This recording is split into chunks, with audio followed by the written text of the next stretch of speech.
Halo teman-teman, apa kabar? Tetap semangat ya, tetap sukacita, tetap gembira, tetap optimis ya. Yuk teman-teman, kita mau berdoa dulu untuk memulai kebaktian sekolah minggu pada pagi hari ini.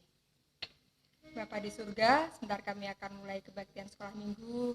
Tuhan persiapkan hati kami, pikiran kami, sehingga kami dapat fokus dengan bersama-sama memuji-Mu dan mendengar kebenaran firman-Mu. Tuhan juga berkati jaringan internet dan juga apapun yang dapat membantu kami, kiranya itu dapat berjalan dengan baik, dengan optimal. Terima kasih Tuhan Yesus, kami percaya Tuhan akan pimpin kebaktian sekolah minggu kami pada pagi hari ini. Dalam nama Tuhan Yesus, amin. Teman-teman, pernah nggak dibully sama teman-teman di sekolah? Biasanya yang suka membuli itu atau yang suka ngejelek-jelekin itu mereka yang belum kenal Tuhan. Kalau kita, anak-anak Tuhan, kita nggak boleh ya merundung atau membuli teman-teman kita yang lain. Kita semua sama loh, kita semua tuh ciptaan Tuhan. Nah, misalkan nih, ada teman-teman yang misalnya kurang tinggi gitu ya, terus ada temennya yang bilang, ih kamu bukan temanku, soalnya kamu pendek, kamu nggak tinggi. Gitu. Terus teman-teman gimana? Ya kita pasti sedih. Tapi teman-teman, yang menciptakan kita siapa? Tuhan Yesus. Tuhan tuh mengatakan kalau kita itu istimewa. Jadi biar aja teman-teman kita yang lain yang belum kenal Tuhan itu bilang, ih kamu pendek, kamu jelek, biarin aja, sebodoh amat gitu ya. Karena wong yang menciptakan kita aja bilang bahwa kita ini istimewa. Yuk, ada satu pujian yang akan menguatkan kita. Kita mau katakan sama-sama ya, ku istimewa. Siapa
firman Tuhan ya teman-teman, kita mau dengar cerita. Yuk kali ini kita mau undang Tuhan Yesus untuk hadir dalam hati kita. Kita mau undang Allah Roh Kudus supaya bisa menerjemahkan apa yang disampaikan oleh Bapak Ibu Guru, supaya itu dapat menjadi pelajaran yang baik bagi kita. Kita akan naikkan satu pujian, Yesus kepanggil.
Sebagian daripada kebenaran firman Tuhan yang akan saya bawakan ya.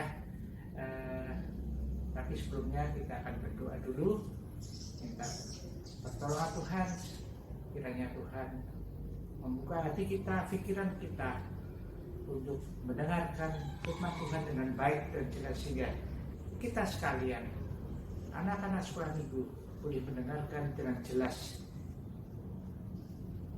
Mari kita tunduk kepala, kita memejamkan mata kita akan berdoa.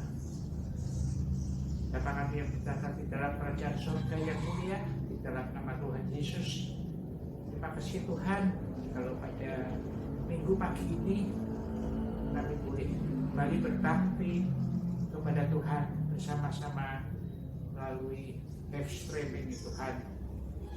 Kiranya Tuhan membuka hati kami masing-masing, pikiran kami, penuhi hamba dengan kuasa Roh Kudus, juga anak-anak yang mendengarkan dengan kuasa Roh Kudus, sehingga firman Tuhan boleh disampaikan dengan jelas, tak kurang suatu apapun, sehingga boleh menjadi rema bagi anak-anak sekolah minggu untuk dilakukan dalam kehidupannya sehari-hari sebagai anak-anak Tuhan. Mari Tuhan, dan Tuhan ambil bagian dalam pemberitaan firman Tuhan pada pagi ini. Kiranya firman Tuhan ini boleh menjadi berkat bagi anak-anak semua. Di dalam nama Tuhan Yesus Kristus kami berdoa dan mengucap syukur. Amin. Mari anak-anak, kita bersama-sama membuka Alkitab kita masing-masing. Kita akan membaca di dalam kitab Kejadian pasal ke-24.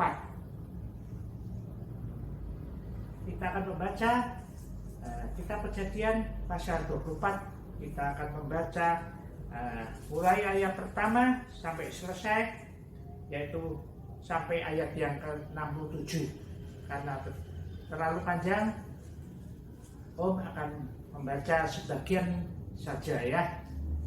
Mari kita membaca kitab Kejadian pasal 24 yang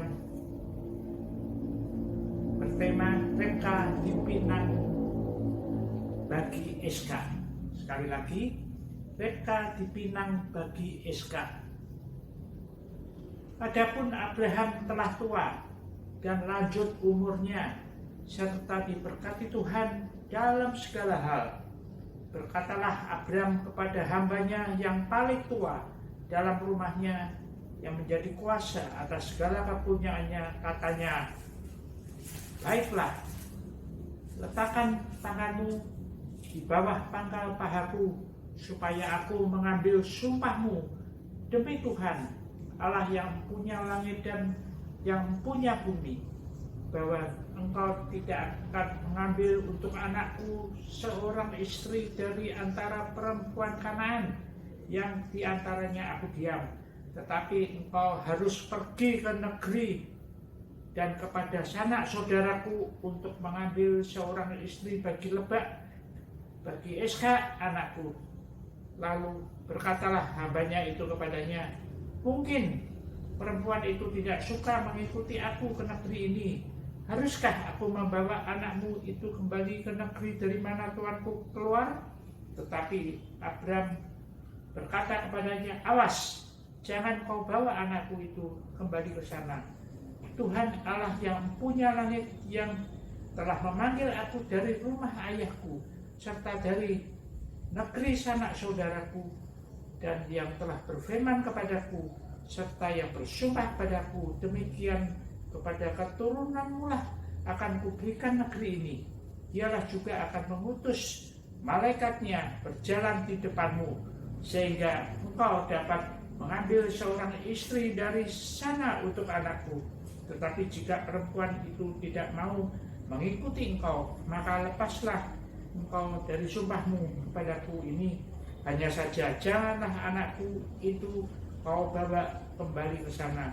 Lalu hamba itu meletakkan tangannya di bawah pangkal paha Abraham tuannya dan bersumpah kepadanya tentang hal itu. Ya, sampai di sini aja pemberitaan firman Tuhan.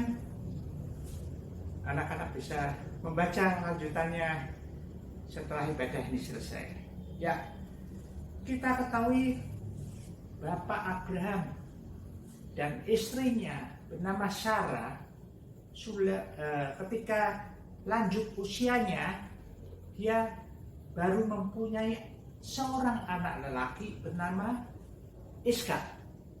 Sehingga waktu Iska lahir, Abraham dan Sarah sudah tua.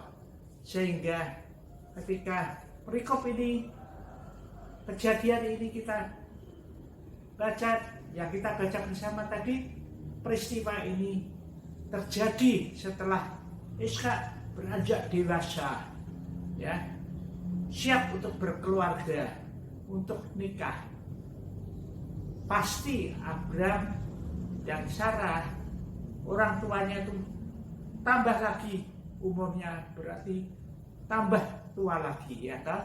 Nah, diceritakan di sini Abraham pada waktu itu tinggal di tanah Kanaan, dan Abraham memikirkan anaknya laki-laki. Ya, jadi Abraham memikirkan bagaimana anaknya harus mempunyai calon istri yang seiman, yang percaya kepada Tuhan, seperti Iska anaknya dan juga keluarganya. Lalu dia memanggil hambanya, yaitu hamba yang tertua, yang senior, yang bernama Eliezer. Di sini tidak ada nama Eliezer ya, tapi di buku-buku ada tafsiran bahwa hamba daripada Abraham adalah bernama Eliezer. Lalu dia menyuruh Eliezer mencarikan calon menantu ke negeri asalnya, yaitu negeri Ur-Kasdim di kota Padan Aram, Mesopotamia, yang zaman sekarang terkenal dengan negara Irak. Nah, jarak antara tanah Kanaan yang didiami oleh Bapak Abraham ke Ur-Kasdim itu jaraknya kurang lebih 900 km. Ya, bisa dibayangkan seperti Jakarta ke Surabaya, akan lebih sangat jauh. Maka setelah menerima perjanjian atas perintah Abraham kepada Eliezer, Eliezer berkata, ya, saya bersedia menuju ke tanah asal daripada Bapak Abraham untuk mencarikan seorang calon istri untuk Iskak, anak daripada tuannya. Lalu dia mempersiapkan diri. Lalu pada suatu hari dia melakukan perjalanan dengan membawa 10 unta dan juga bahan-bahan perbekalan yang lain. Pasti walaupun tidak disebutkan di sini, pasti ada karyawan-karyawan atau pengikut-pengikut yang untuk menemani daripada Eliezer ini untuk melakukan perjalanan jauh.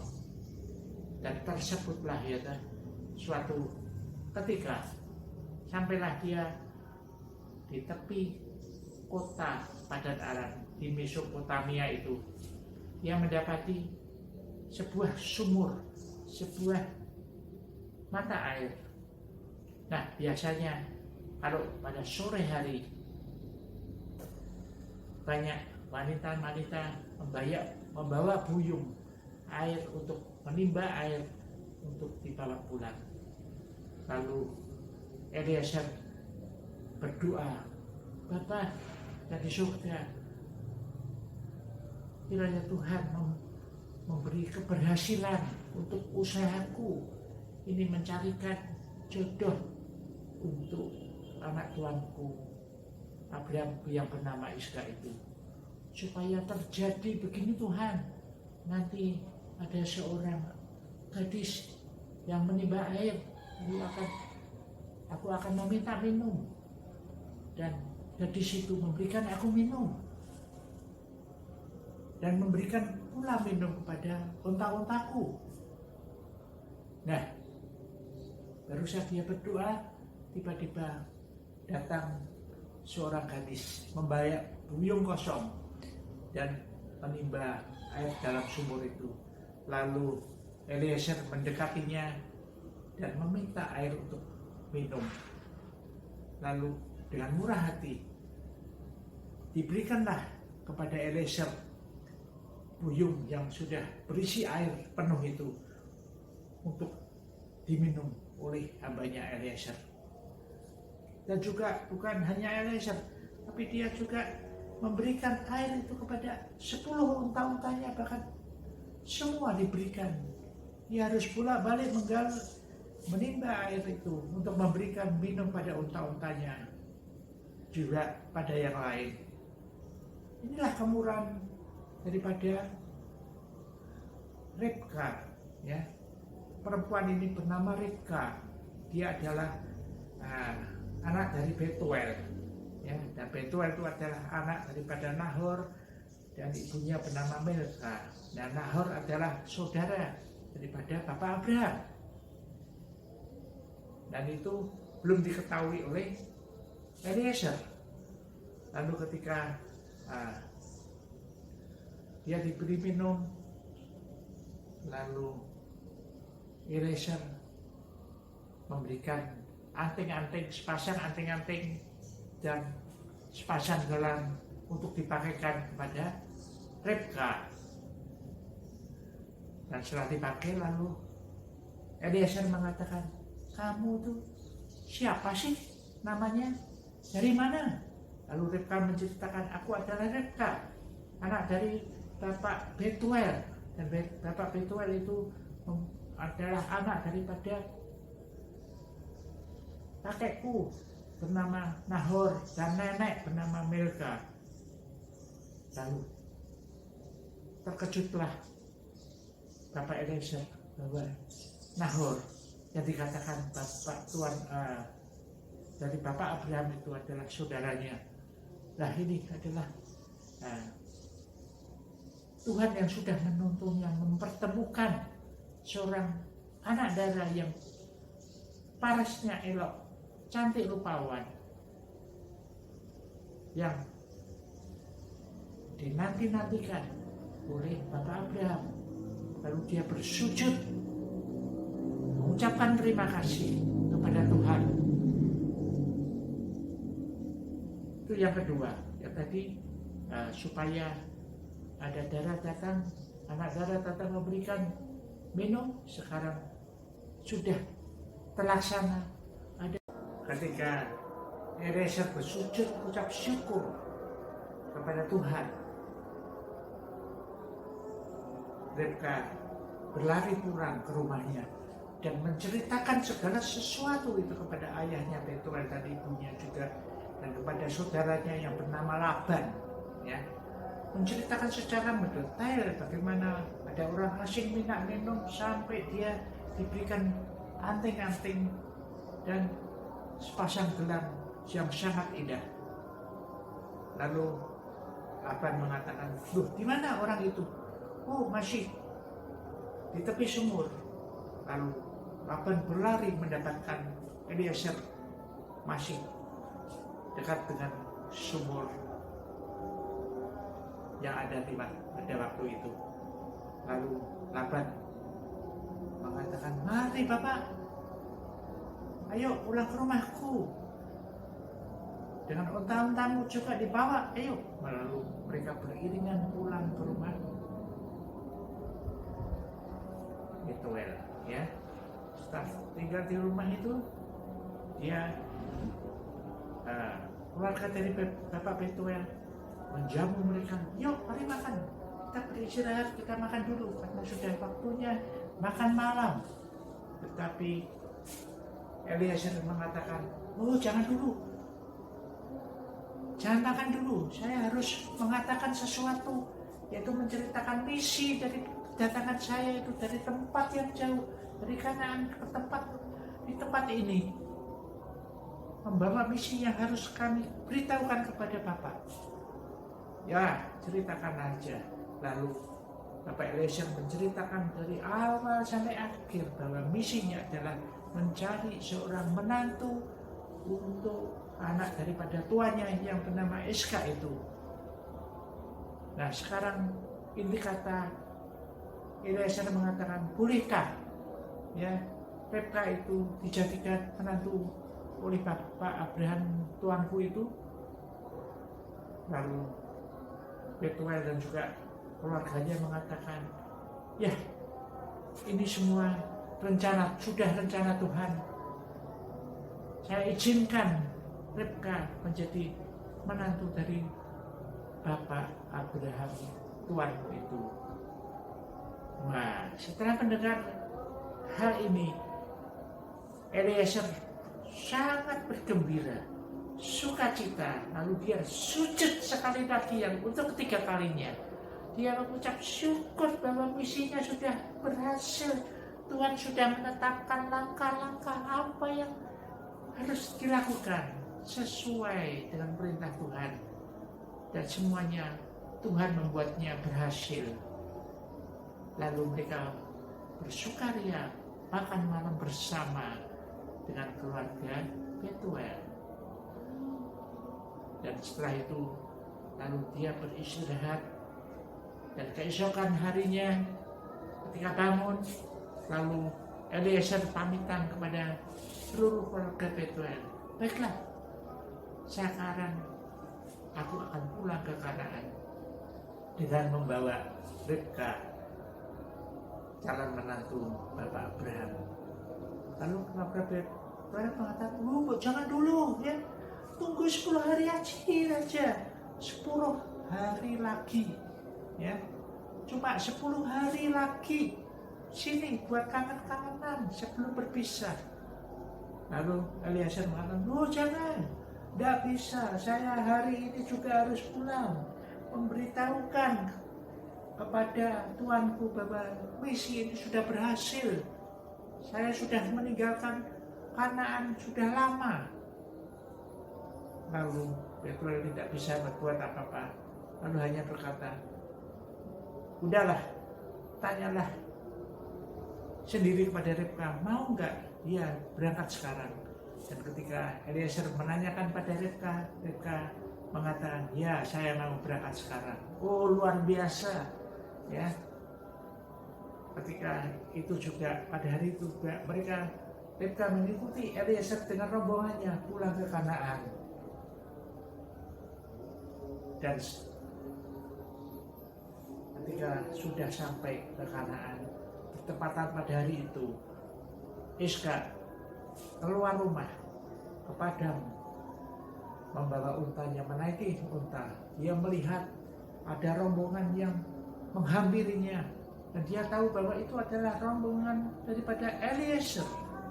Dia berdebar-debar, berhasil enggak ya. Dan juga pada waktu Ribka juga melihat dari jauh ada seorang muda yang menaiki unta. Lalu dia menanyakan pada Bapak Eliezer, siapa ya orang muda yang naik unta itu? Lalu Eliezer mengatakan, lah itu Iska, calon suamimu. Lalu bertelepunglah Ribka. Bertelepung artinya dia mengambil cadarnya, mengambil kerudungnya, dia pakai sebagai rasa hormat, menghormati kepada calon suaminya. Dan singkat cerita, dia ketemu dengan Abraham, dengan ibunya Sarah, calon mertuanya itu. Dan semua bersuka cita karena apa yang direncanakan Abraham, keluarganya berhasil semua karena pimpinan Tuhan. Dan sedikit hari lagi, tidak terlalu lama, Iska dan Ribka menikah menjadi suami istri yang sudah dipertemukan oleh Tuhan Allah, dan mereka berbahagia. Nah, apa yang kita dapat daripada kisah ini? Yang pertama kita melihat dari Bapak Abraham yang mempunyai prinsip yang teguh. Yang pertama, dia harus mempunyai menantu untuk Iska, seorang yang beriman dan percaya dan patuh kepada Tuhan. Dia tidak menerima walaupun calon menantunya itu parasnya elok, cantik, tetapi dia tidak mempunyai iman kepada Tuhan Allah yang hidup. Dia tidak akan menolaknya. Dan yang kedua, Bapak Abraham mempunyai teguh iman, patuh pada perintah Tuhan, bahwa Tuhan yang menyuruh Abraham dan keluarganya keluar dari Ur Kasdim menuju tanah yang dijanjikan oleh Tuhan, dan menjanjikan bahwa Abraham keluarganya mempunyai keturunan yang sangat banyak yang tidak bisa dihitung, seperti bintang yang ada di langit dan pasir di laut. Dan semuanya itu sudah terjadi. Abraham sudah memberkati dan menunjukkan tempat itu adalah tanah Kanaan, dan Tuhan memberkati pekerjaannya dengan berkat yang berlimpah-limpah. Itu iman daripada Bapak Abraham. Dan juga iman daripada Iska, anak muda. Dia tidak melihat dengan mata saja, orang ini cantik, elok, parasnya, bagaimana saya mendapat supaya saya jadikan istri. Tidak. Tapi dia lihat mata rohaninya. Dari mata rohaninya, bagaimana calon istrinya itu kalau tidak beriman kepada Tuhan? Tidak mau. Inilah iman daripada anak muda. Seorang anak muda bernama Iska. Dan yang ketiga adalah iman daripada hamba daripada Abraham, adalah Eliezer. Eliezer mempunyai iman yang teguh. Dia mau bertindak dengan berdoa dulu. Berdoa minta pimpinan Tuhan. Dan Tuhan menjawab doa daripada Eliezer. Dan semuanya apa yang didoakan, semua yang dilakukan berhasil semuanya. Kiranya inilah teladan untuk kita, untuk anak-anak semua, supaya mempunyai iman teguh seperti Abraham, seperti anak muda seperti Iska, dan menyerahkan hidupnya di bawah pimpinan Tuhan seperti Eliezer. Berdoa sebelum bertindak, sebelum bekerja kita harus berdoa minta pimpinan Tuhan, dan Tuhan memberi keberhasilan dan damai sejahtera bagi anak-anaknya yang berseru kepada Tuhan dan berharap kepada Tuhan. Sehingga anak-anak yang melakukan sesuatu harus dipertanggungjawabkan kepada Tuhan. Itulah kiranya kita harus mempunyai iman yang teguh. Kalau kita berbuat ini bagaimana? Itu melanggar firman Tuhan, berbuat dosa, maka kita harus menjauh. Dan kita harus bertindak sesuai dengan firman Tuhan. Maka Tuhan akan memberi damai sejahtera bagi hidup kita, masa depan kita. Tuhan yang mengatur, yang menentukan langkah-langkah hidup kita. Kiranya itu terjadi bagi anak-anak sekalian yang percaya dan setia kepada Tuhan. Amin.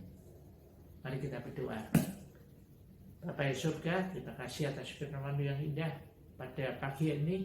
Kiranya firman-Mu menjadi pelita hidup kami masing-masing, supaya hidup berkenan di hadapan Tuhan, mempunyai iman yang teguh kepada Tuhan, dan melakukan segala firman-Mu di dalam hidup kami.